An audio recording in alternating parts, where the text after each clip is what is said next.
Good morning, ma'am. I'm Emily Estela, and I'm future caregiver. So today I'm assessing the blood pressure of the patient.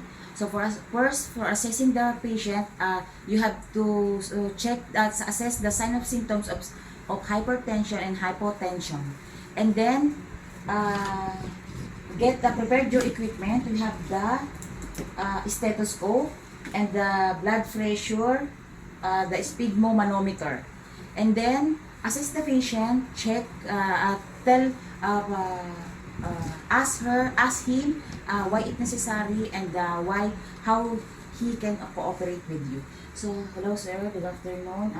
I will be checking your blood pressures. Are you able? And also check if there is a wounds or what's this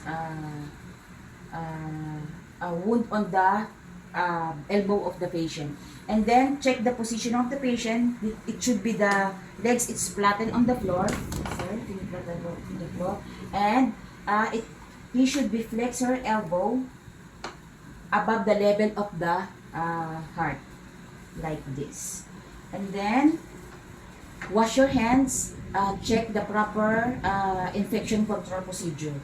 And then put the cuff of make sure the cuff if there is no air. And then put it the cuff of the arm of the patient.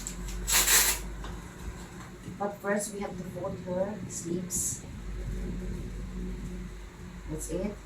And put the cuff in the arm of the patient. The arm, it should be upright position and locate the brachial parts of the patient 1 inch above the bend of the elbow, like that.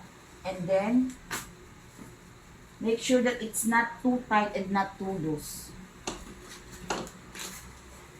That's it. And then ask the patient if he knows, if the patient didn't know the last blood pressure, we have to check the estimated blood pressure by to get the estimated systolic pressure. By getting the estimated systolic pressure, we have to put our index finger and middle finger under the brachial parts of the patient and we get the last pulse of the patient systolic pressure. And then close the bulb. That's it. And then pump up until you didn't feel the pulse of the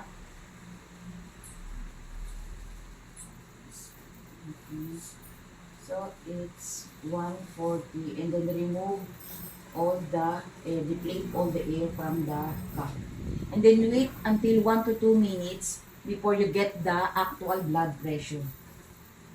So make sure that there is no air left from the cup, so just remove it and remove all the air. And then put it back.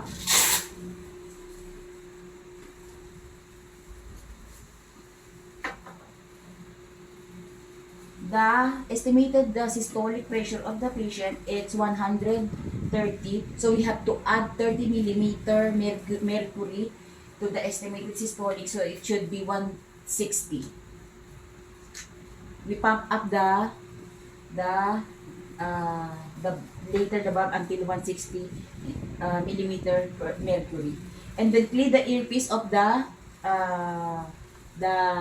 stethoscope and then put it on your ears, let it hang. So wait, I will close the fan because I hear it. And then this is the diaphragm and this is the bell.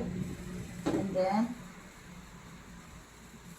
put the bell under the cuff or over the brachial folds of the patient.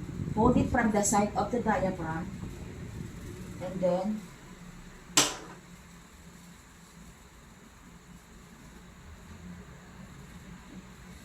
make sure that the hose it's flexed, and then close the valve.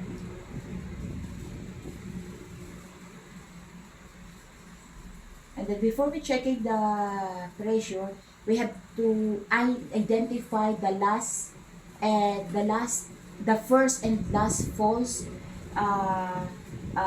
of the patient to get the proper blood pressure. And then we have to close the valve and then pump up until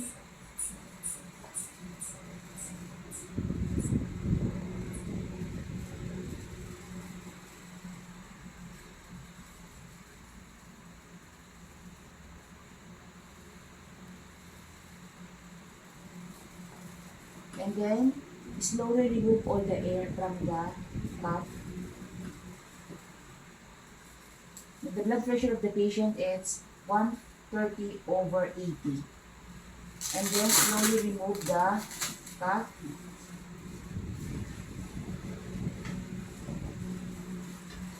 And then if need in the initial report, you can do it in the other arm and do it again all the above procedure, and then documented the rhythm, the respiratory, and the pulse of the patient for the proper record. And that's it. Thank you.